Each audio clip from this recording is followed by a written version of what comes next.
వందనాలన్నా. అందరికి వందనాలు.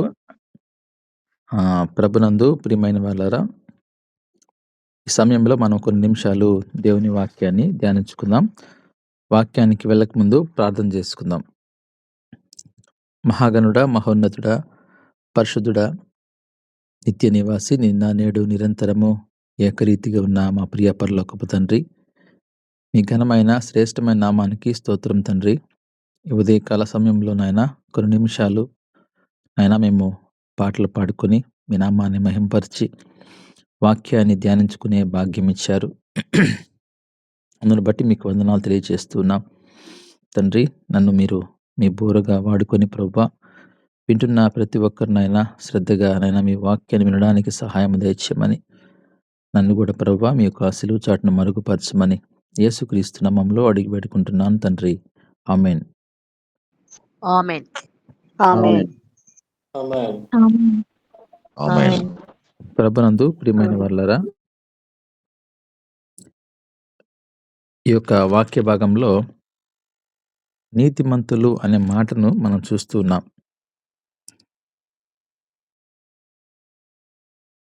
భక్తిహీనులు గురించి మనం చూసినప్పుడు, ఇంటి మీదకి యెహోవా శాపం వచ్చును, నీతిమంతుల నివాస స్థలమును ఆయన ఆశీర్వదించును.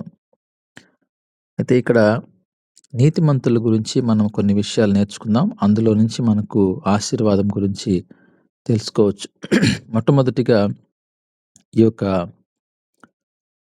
భూభాగంలో నీతిమంతులు లేడు, ఒకడును లేడు అనే మాటను మనం చూస్తాం. కానీ ఈ రోజున నీతిమంతులము అని చెప్పుకుంటూ మనం ఈరోజు జీవిస్తున్నాము అంటే దేవుని యొక్క మహాకృప అని కూడా మనం తెలుసుకోవాలి. 1 కొరింథీ పత్రికలో మనం ఒకసారి ఆ వాక్య భాగాన్ని చదివినట్లయితే 6వ అధ్యాయము 11వ వచనంలో, మీలో కొందరు అటివారై ఉంటిరి, కానీ ప్రభువైన యేసుక్రీస్తు నామమునను మన దేవుని ఆత్మయందును మీరు కడగబడి పరిశుద్ధపరచబడిన వారై నీతిమంతులుగా తీర్చబడితిరి. ఈరోజు మనందరం కూడా పాపులుగా మనము కొనసాగాల్సినటువంటి సమయం. పాపులుగానే మనందరం కూడా మరణించాల్సినటువంటి సమయం. దేవుని యొక్క కృపను బట్టి ఆయన మనల్ని, ఆయన యొక్క పరిశుద్ధమైన రక్తం ద్వారా మనల్ని కడిగాడు, మన పాపాలని కడిగాడు, శుద్ధిపరిచాడు, మనల్ని పవిత్రపరిచాడు, మనల్ని ఈరోజు నీతిమంతులుగా ఆయన తీర్చాడు. ఈరోజు మన దేవునికి మన పట్ల ప్రేమ లేకపోతే ఈరోజు మనం పాపులుగానే చనిపోయిండేవారం. మన పూర్వీకుల్ని మనం గమనించినప్పుడు ఎన్నో పాప పరిహారార్థ బలులు అర్పించారు. అయినప్పటికీ ఆ పాపం అనేది కడగబడలేదు. అపవిత్రమైన రక్తంతో మరి పాపము ఏ విధంగా పరిశుద్ధపరచబడుతుంది? మన దేవుని యొక్క పరిశుద్ధ రక్తం ద్వారా మాత్రమే పవిత్రపరచబడుతున్నట్లుగా మనం చూస్తున్నాం. అయితే మనం నీతిమంతులుగా తీర్చబడ్డాము. ఈరోజు మనం నీతిమంతులుగా కొనసాగుతున్నామా అనేది కూడా ఒకసారి ఆలోచించుకోవాల్సినటువంటి సమయం. దేవుడు మరి నీతిమంతులని ఎవరిని పిలుస్తున్నాడు అని మనం గమనిస్తే, రోమాపత్రిక 2వ అధ్యాయము 13వ వచనాన్ని మనం గమనించినప్పుడు, ధర్మశాస్త్రము వినువారు దేవుని దృష్టికి నీతిమంతులు కారు, కానీ ధర్మశాస్త్రమును అనుసరించి ప్రవర్తించు వారే నీతిమంతులుగా ఎంచబడుదురు. దేవుని యొక్క వాక్యాన్ని వినేవారు మాత్రమే కాదు కానీ అనే మాట అక్కడ మనం చూస్తున్నాం. నీతిమంతులుగా పిలువబడుతున్న వారు ఎవరు అంటే, దేవుని వాక్యాన్ని వినేవారు మాత్రమే కాదు. ఈరోజు వాక్యాన్ని మనము అందరం వింటాం. మందిరంలో కూర్చొని, లేకపోతే మనం జర్నీలో ఉన్నప్పుడు, ఇప్పుడున్నటువంటి సోషల్ మీడియా వల్ల కూడా అన్నిటి కూడా మనం చూస్తున్నాం, వింటున్నాం. మరి గృహాల్లో గూడా టీవీ ఉన్నాయి గాబట్టి, ఈరోజు మనకున్నటువంటి ఛానల్స్‌ని బట్టి అందుబాటులో వింటున్నాం. కానీ వినేవారు మాత్రమేనా నీతిమంతులు? కనుక దేవుని దృష్టిలో మనం నీతిమంతులుగా ఎలా పిలువబడుతున్నాం? వినడం మాత్రమే కాదు కానీ, ధర్మశాస్త్రమును అనుసరించి ప్రవర్తించాలి. ఈరోజు మనము దేవుని వాక్య ప్రకారంగా మనందరము నీతిమంతులుగా ఉన్నట్లయితే, మనము దేవుని వాక్యాన్ని వినడము, అది అనుసరించడము, ఆ విధంగా ప్రవర్తించడము. వారు మాత్రమే నీతిమంతులుగా ఎంచబడతారు దేవుని దృష్టిలో. కనుక ప్రభునందు ప్రియమైన వారలారా, మనము పాపులుగా ఉంటే దేవుడు మనల్ని ప్రేమించి పరలోకమందు ఆయన సింహాసనాన్ని విడిచిపెట్టి ఈ లోకంలో మన కొరకు జన్మించి తన యవ్వన రక్తాన్ని మన కొరకు చిందించాడు అంటే, ఈరోజు మన పట్ల ఆయన ప్రేమ చూపించాడు. మనల్ని నీతిమంతులుగా మార్చాడు. ఆ నీతిమంతులుగా మనల్ని మార్చిన తర్వాత మనము ఆ యొక్క నీతిమంతులుగానే జీవించాలి మరణం వరకు అంటే, ఆయన వాక్యానుసారంగా మనం జీవించాలి. దేవుని వాక్యం ఇదే బోధిస్తుంది. మనుషులకి ఒకవేళ నీవు నీతిమంతులుగా కనపడొచ్చేమో గానీ, నీలో ఉన్న పాపము మనుషులకు కనబడదు. అది నీకు మాత్రమే కనబడుతుంది. అదే అదే అదే మనం గమనించినప్పుడు గూడా, నీలో ఉన్నటువంటి ఆ యొక్క పాపము మనుషులకు ఒకవేళ కనబడకపోవచ్చేమో కానీ, దేవుడు ఆ పాపాన్ని చూస్తున్నాడు. కనుక మనము నీతిమంతులమో కాదు అనే విషయాన్ని గూడా ఒకసారి ఆలోచించాలి. అందుకే నీతిమంతులుగా మనము జీవించడానికి మనం నిర్ణయించుకోవాలి. ఎప్పటి వరకు? మరణం వరకు కూడా మనం నీతిమంతులుగా బ్రతకాలి. ఆశీర్వాదాలు మనకు రావాలంటే మన యొక్క మన యొక్క ప్రవర్తన విషయంలో మనం నీతిగా జీవించినప్పుడు, మనం చదివినటువంటి వాక్య భాగంలో ఆశీర్వాదాలు మన కుటుంబానికి వస్తాయి అని మనం గ్రహిస్తూ ఉన్నాం. అయితే మనము నీతిమంతులుగా జీవిస్తే చాలా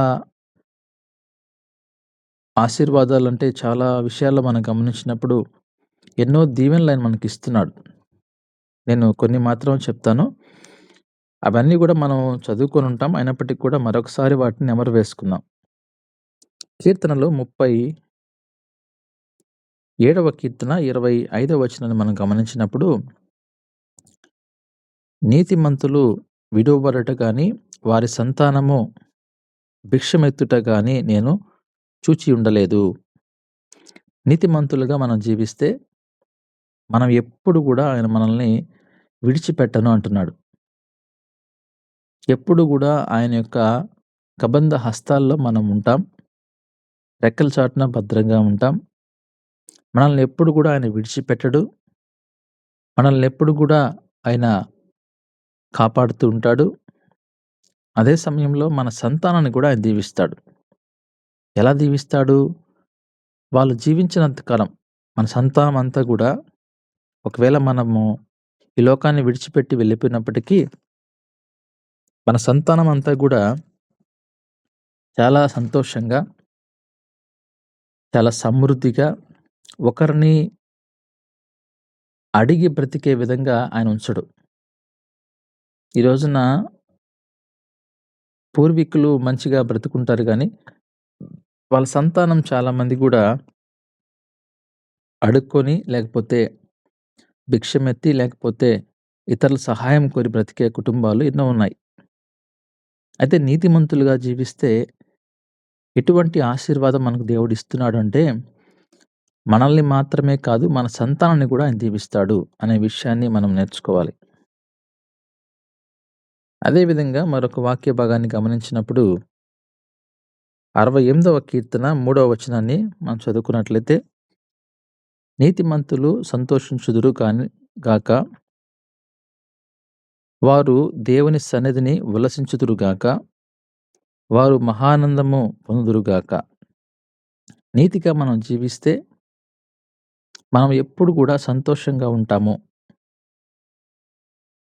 సంతోషానికి, మన ప్రవర్తనకి ఆ లింక్‌ని మీరు గమనించాలి. ఎప్పుడైతే మన హృదయంలో అన్యాయము లేకపోతే అనీతి మనలో ఉంటుందో మనలో సంతోషం ఉండదు. మనం ఎప్పుడు కూడా సంతోషంగా ఉండాలి అంటే మనము నీతిమంతులుగా జీవించినప్పుడు సంతోషిస్తాము. అదే సమయంలో దేవుని సన్నిధిని మనము ఉల్లసిస్తాము. సన్నిధిలో గూడా మనం ఆనందిస్తాం.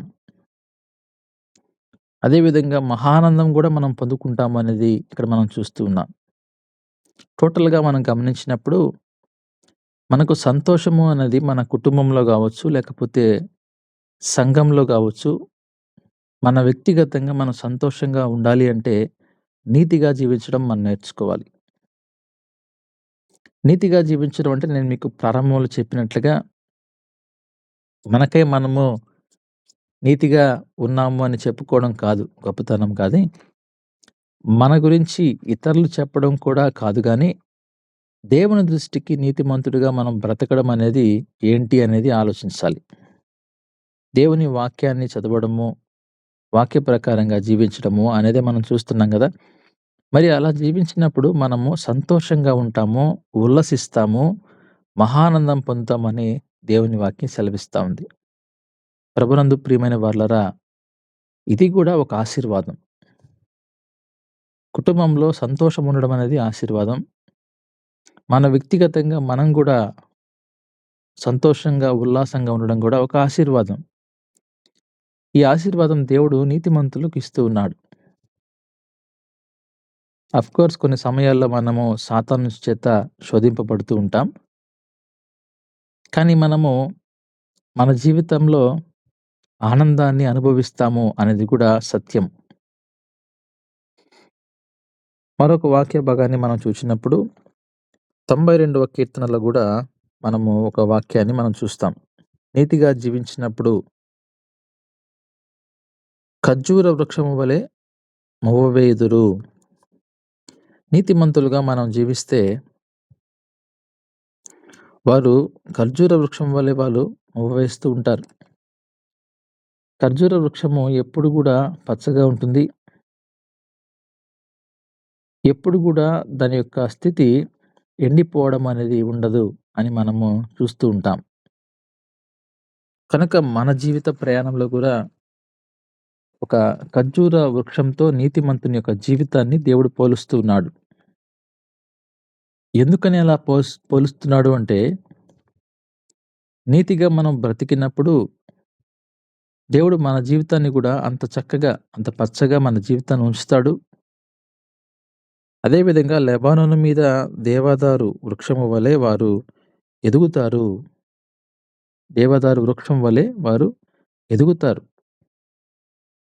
ఏ విధంగా ఆశీర్వదింపబడి ఆర్థికంగా గావచ్చు, సంతోషంగా గావచ్చు, వారి కుటుంబము ఎదుగుదల మనం చూస్తాం. కొన్ని కుటుంబాల్లో ఎదుగుదల ఉండదు. ఎక్కడ వారు కుటుంబ జీవితాన్ని ప్రారంభిస్తారో, అక్కడే ఉన్నటువంటి వారి కుటుంబాలుంటాయి. కానీ ఎదుగుదల ఉండాలి. సంవత్సరానికి లేకపోతే మరొక సంవత్సరానికి మనం గమనించినప్పుడు అన్ని విషయాల్లో గూడా ఎదుగుదల మనకుండాలి. మన కుటుంబంలో పచ్చదనం ఉండాలి.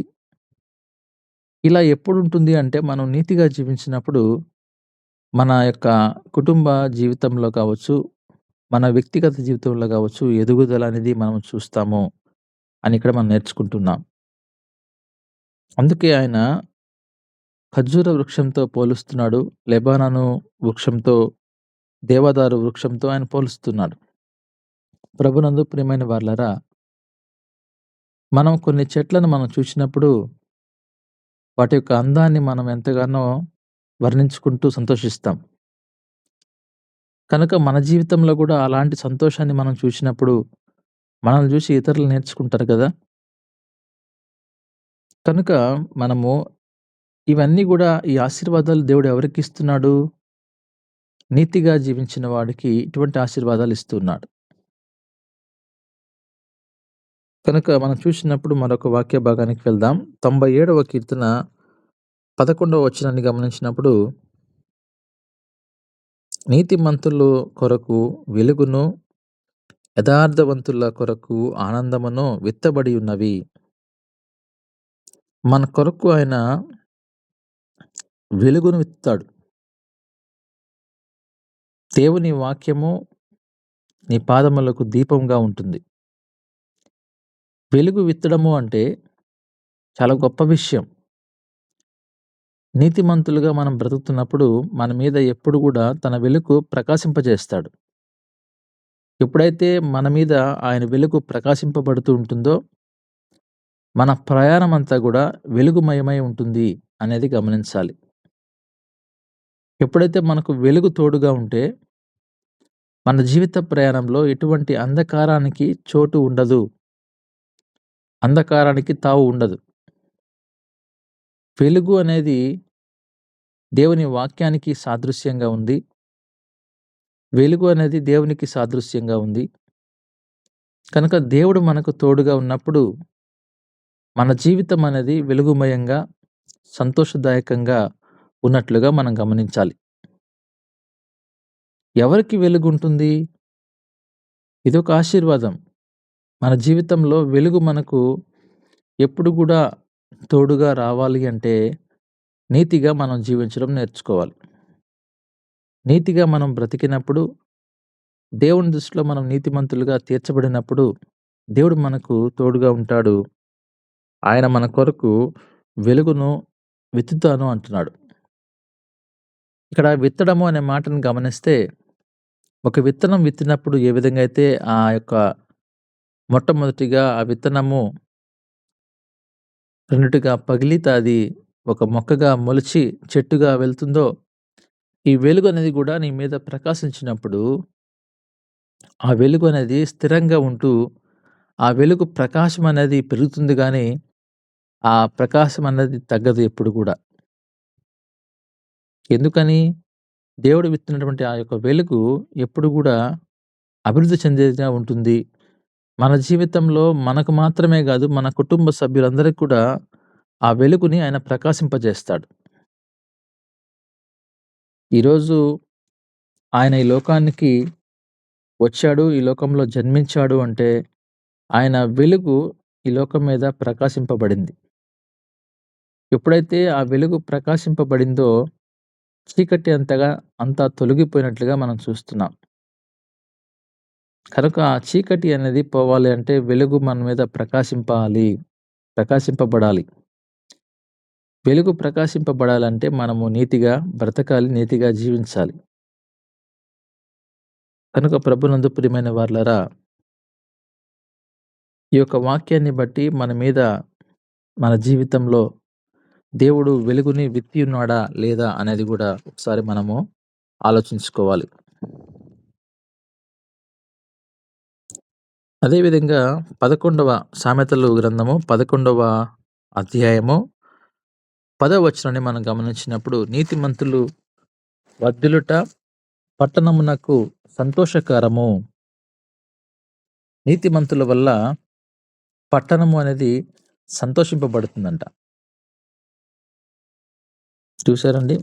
మనము ఒక పట్టణంలో నివసిస్తున్నప్పుడు, మనము నీతిగా జీవిస్తే మనల్ని బట్టి ఆ పట్టణాన్ని దేవుడు దీవిస్తాడు.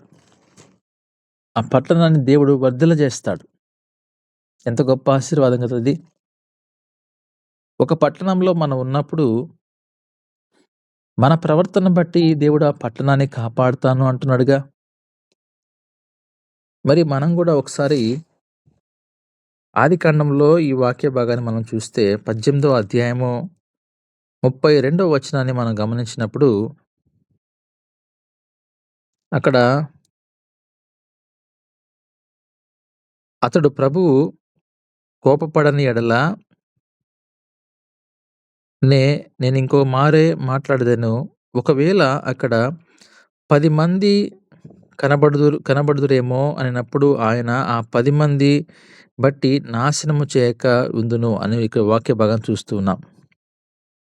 కొద్దిగా మనం పైకొచ్చినప్పుడు ఇక్కడ సొదొమ గొమొర్రా పట్టణాల గురించి మనం చూస్తున్నాం. అబ్రాహాము దేవునితో మాట్లాడుతున్నాడు. 23వ వచనంలో అప్పుడు అబ్రహాము సమీపించి ఇట్లా నేను దుష్టులతో కూడా నీతిమంతులను నాశనము చేదువా? అంటే సొదొమ గొమొర్రా పట్టణం గురించి మనం చూసినప్పుడు ఇక్కడ దుష్టులు మాత్రమేనా ఉండేది? నీతిమంతులు లేరా? మరి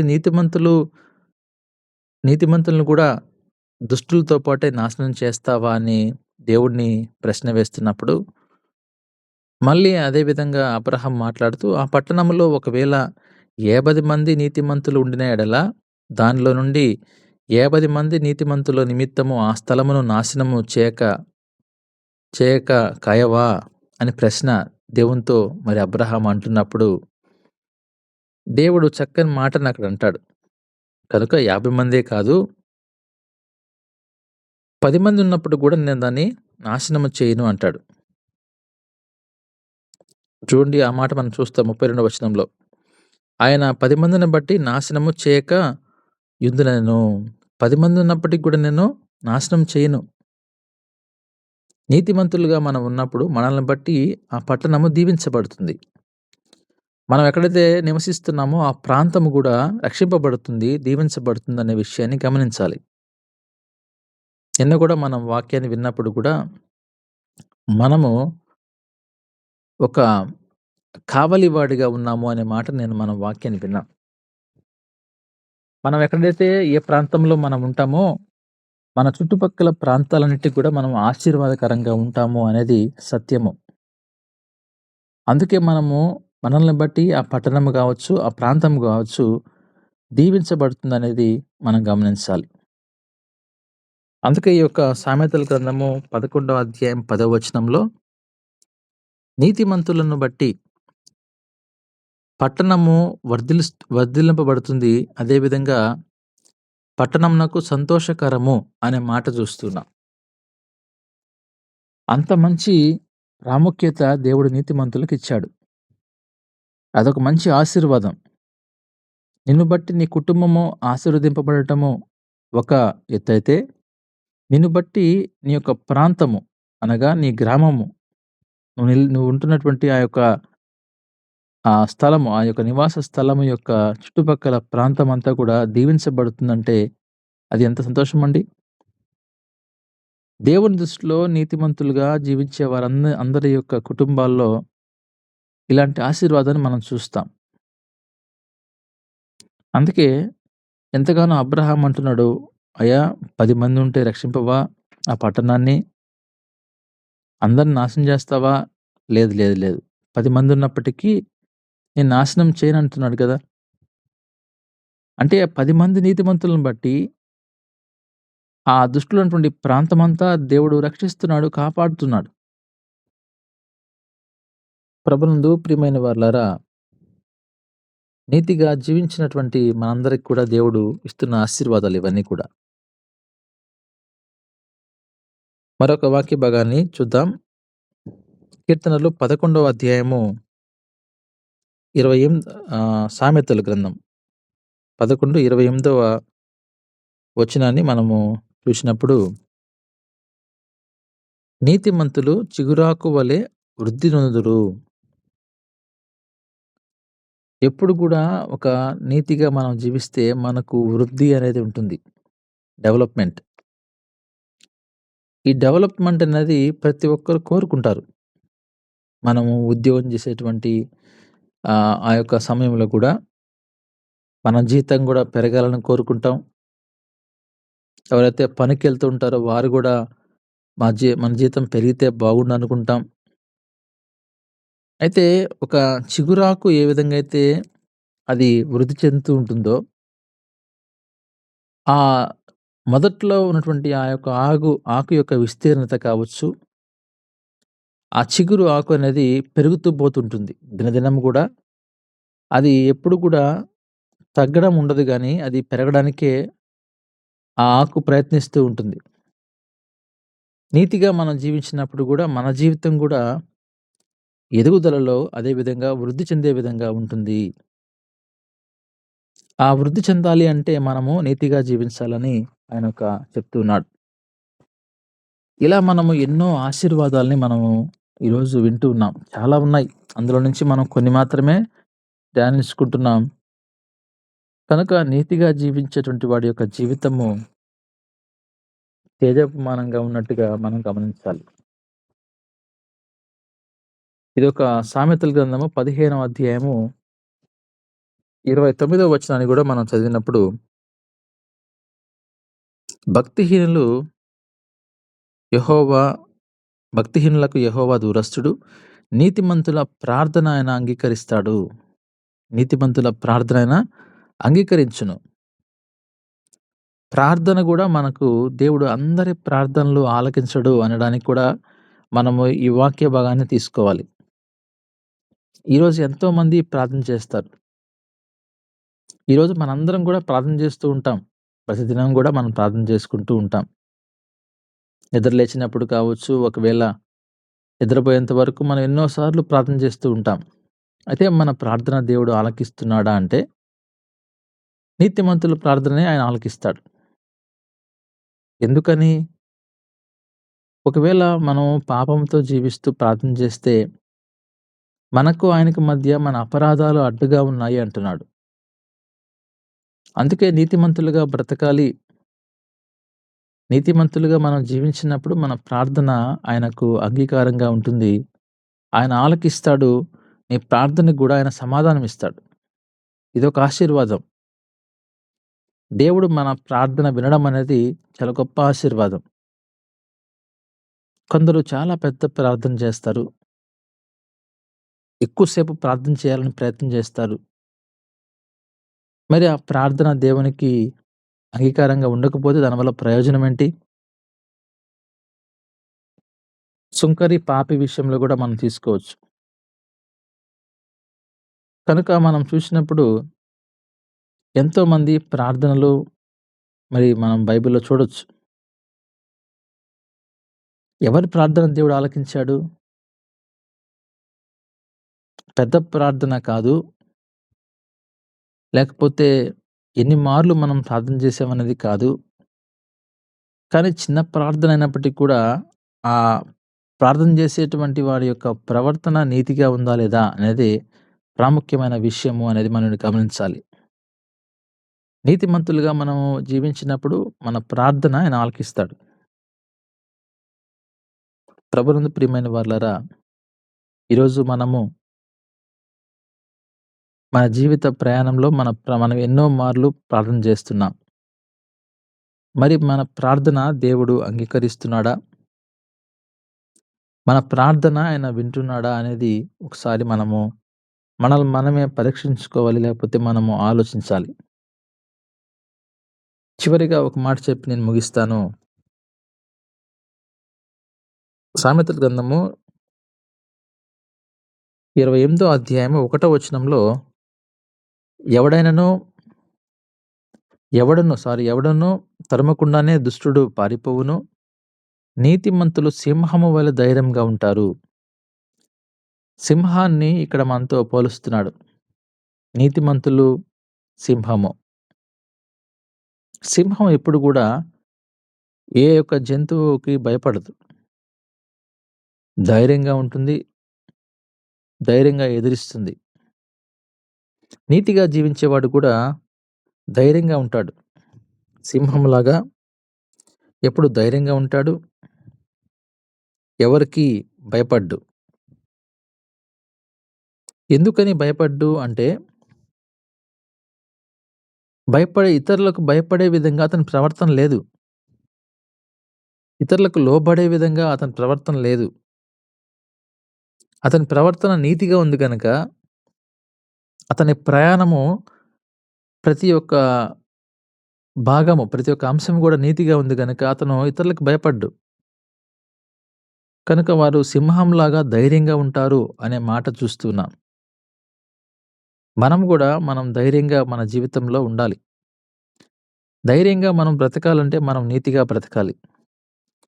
ఏదైనా ఒక చిన్న తప్పు చేస్తా మనము ధైర్యంగా ఉండగలమా?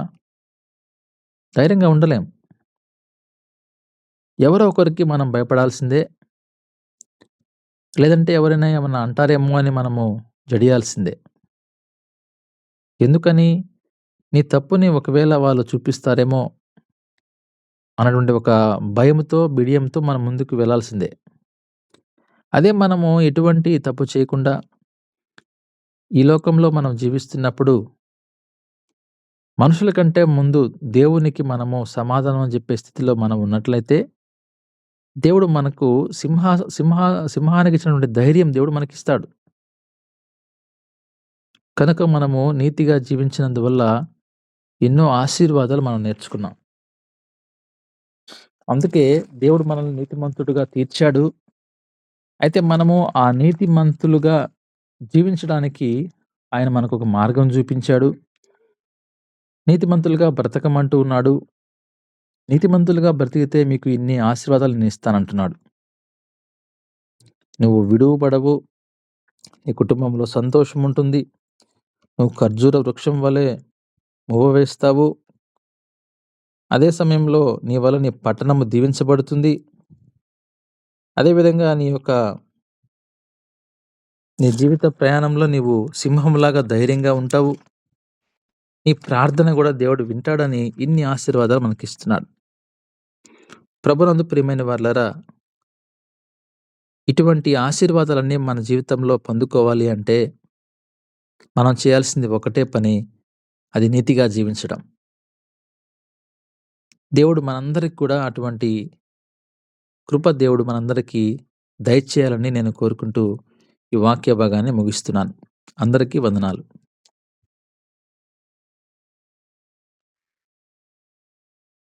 వందనాలు బ్రదర్. ప్రైజ్ దల్లా. చక్కని దైవ సందేశాన్ని మనం విన్నాం. నీతిమంతులు నివాస స్థలమును ఆయన ఆశీర్వదించేవాడుగా ఉంటాడు. నీతిమంతుడు ఒక్కడు కూడా లేడు.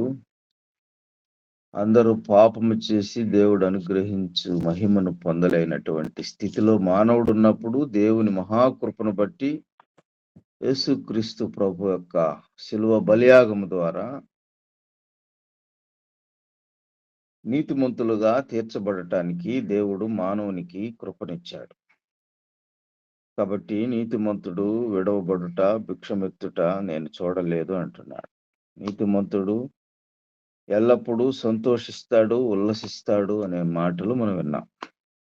నీతిమంతుడు ఖర్జూర వృక్షము వలె ఫలిస్తాడు అని మనం విన్నాం. నీతిమంతుడు వెలుగును దార్థంగా జీవిస్తాడు అనే విషయాలను కూడా విన్నాం.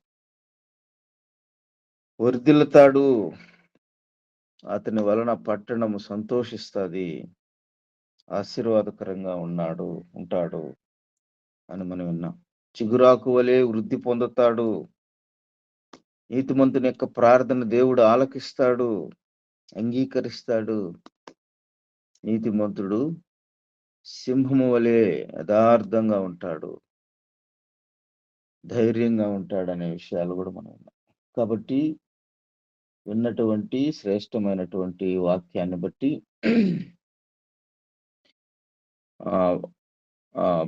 ప్రభునామములో వాక్యం చెప్పినటువంటి బ్రదర్కు వందనాలు తెలియజేస్తూ ఉన్నాం. ఈ వాక్య ఫలింపు కొరకు మన మధ్యలో ఉన్నటువంటి బ్రదర్ సీను గారు ప్రార్థన చేయాల్సిందిగా మనం చేస్తూ. ఓకే గారు, థ్యాంక్ యూ. ప్రార్థించుకుందాం. పరిశుద్ధుడా, మహోన్నతుడా, ప్రేమ కలిగిన తండ్రి, కృపగల యేసయ్య, మీకు వందనాలు, మీకు స్తోత్రాలు తండ్రి. ఇదిగో నాయన, ఉదయకాల సమయంలో ప్రభా, ఈ యూసీవై టీమ్ అనే ఈ ప్లాట్ఫామ్ గూగుల్ మీట్ ద్వారా ఈ పాదాల చెంతకు మేము వచ్చి ఉన్నాం తండ్రి. అయ్యా, మీ మాటలలో ఉన్నటువంటి మకరందము మేము ఆస్వాదించున్నాం. మీరు మాతో మాట్లాడి ఉన్నారు. అయ్యా, మీకు వందనాలు తండ్రి. ఈరోజు విత్తబడిన వాక్యము ప్రభా, భక్తిహీనుల ఇంటి మీదకి యెహోవా శాపము వచ్చును, నీతిమంతుల నివాస స్థలమును ఆయన ఆశీర్వదించును అనే ఈ వాక్యం ద్వారా ప్రభా మాతో మాట్లాడి ఉన్నారు. మీకు వందనాలు. అవునయ్యా, ఏ భేదము లేదు. అందరూ పాపము చేసి దేవుడు అనుగ్రహించు మహిమను పొందలేకపోతున్నారు తండ్రి. మేము పాపలమే, నీతిమంతులుగా ఎంచబడలేదు. కానీ తండ్రి మీ ద్వారా అయ్యా మీ ద్వారా మాత్రమే మీ కుమారులుగా మీ కుమార్తెలుగా తండ్రి మేము నీతిమంతులుగా ఎంచబడి ఉన్నాం. ఇచ్చిన ఈ కృపను బట్టి మీకు వందనాలు, స్తోత్రాలు తండ్రి. ప్రభువా, ప్రతినిత్యము మాతో మాట్లాడుతున్నారు తండ్రి.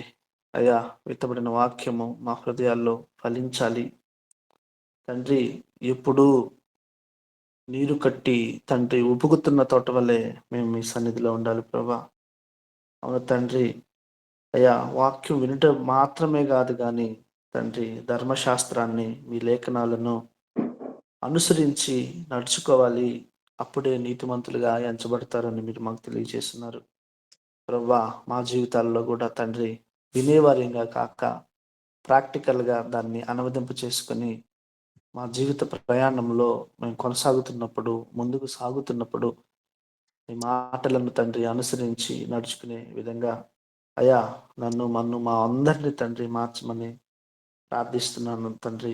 అవునయ్యా, ప్రవర్తన విషయంలో, మాట విషయాలలో అయ్యా, మా విధి విధానాలలో తండ్రి నీతిగా, న్యాయంగా, యథార్థంగా మేము బ్రతకాలి ప్రభా తండ్రి.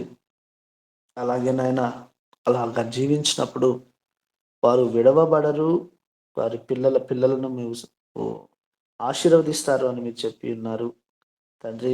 భిక్షమెత్తుట కానీ నేను చూచి ఉండలేదు. అవును తండ్రి. అయ్యా, ఒక తరము మరొక తరాన్ని ప్రభావితం చేస్తుంది కనుక తండ్రి, మా జీవిత విధానంలోనైనా ఈ విధంగా మా బిడ్డలకి మేము రోల్ మోడల్గా తండ్రి క్రీస్తు కలిగిన గుణగణాలు అలవర్చుకొని కొనసాగే కృపను దయచేయమని ప్రార్థిస్తుంటున్నాను. అవును తండ్రి, ఎప్పుడు మేము సంతోషంగా ఉండాలంటే నీతిగా జీవించాలి తండ్రి. మీ సన్నిధిని ఉల్లసించాలంటే, మీ సన్నిధిలో మహానందము మేము పొందాలి అంటే తండ్రి మీ వాక్యానుసారంగా మేము తండ్రి. ఖర్జూరపు వృక్షం వలె మువ్వ వేయబడుదురు, ఎండిపోరు, వాడిపోరు, విడవబడరు, తొలనాడరు తండ్రి. మాటలు మా ప్రతి ఒక్కొక్కరి జీవితంలో తండ్రి వర్ధిల్లును కాక ప్రభా. అవునయ్యా, నీతిమంతులుగా జీవించినప్పుడు లెబనోనులో ఉన్నటువంటి దేవదారు వృక్షము వలె ఎత్తైన శిఖరాగ్రము వలె ఉంటారన్నారు తండ్రి. అవును ప్రభా, మా జీవితాల్లో తండ్రి మేము ఆ ఎత్తును చూడాలి ప్రభా. అయ్యా, మా ఆత్మీయతలో మేము అంత ఎత్తైన ఆత్మీయత కలిగి జీవించాలి ప్రభా తండ్రి.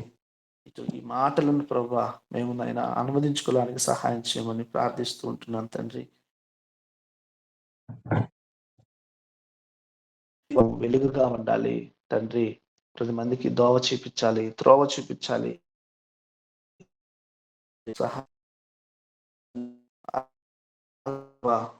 ఎవరైతే నీతిగా జీవించిస్తున్నారో ఆ పట్టణము ఆశీర్వదించబడును.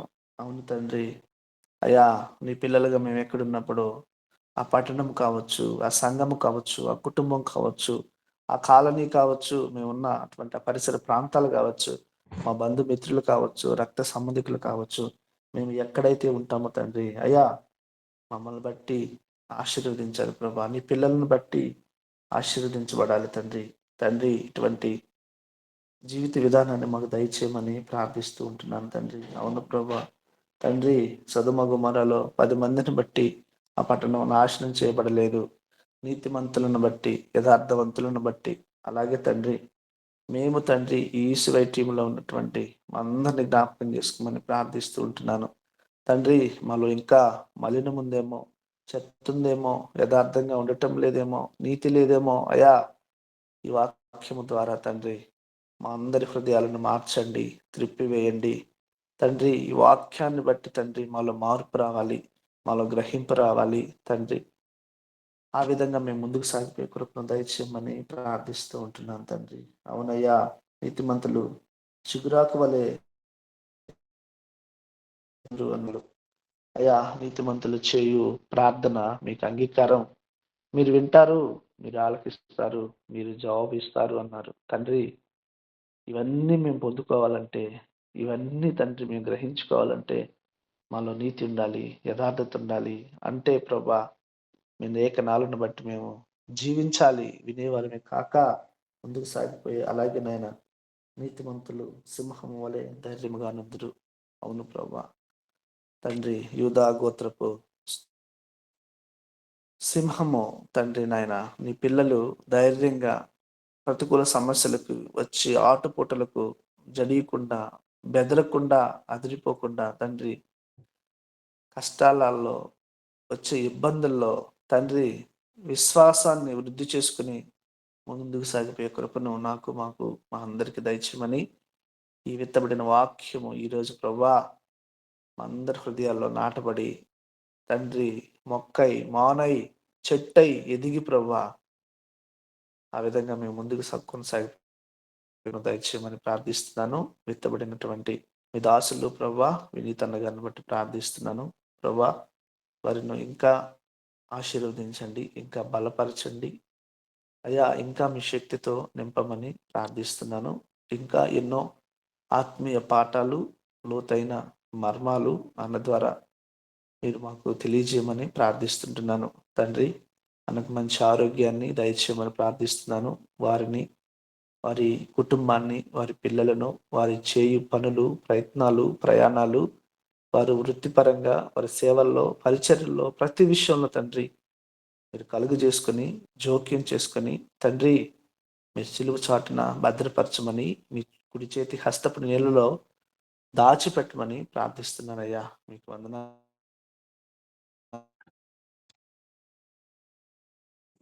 వెంబడి కృపలతో నా నాటికి వృద్ధి చెందించమని తండ్రి, ఇంకను ఈ యూసీవై టీముని దృష్టించమని ప్రభా, ఇంకా ఇంకా తండ్రి మాలో మార్పు వచ్చి దినదినము మీకు దగ్గరయ్యే జీవితం మేము జీవించలాగిన సహాయం చేయమని ప్రార్థిస్తున్నాను. అవును తండ్రి, మా భక్తి జీవితంలో తండ్రి, భక్తి చేటులో, మా విశ్వాసంలో రోజు రోజుకి తండ్రి మేము వృద్ధి చెందాలి. ఆ విధంగా నన్ను, మమ్మలను మీ చేతులకు అప్పగిస్తూ యేసయ్య పరిశుద్ధ నామంలో ఈ ప్రార్థన సమర్పిస్తున్నాను తండ్రి. ఆమేన్. ఆమేన్. ఆమేన్.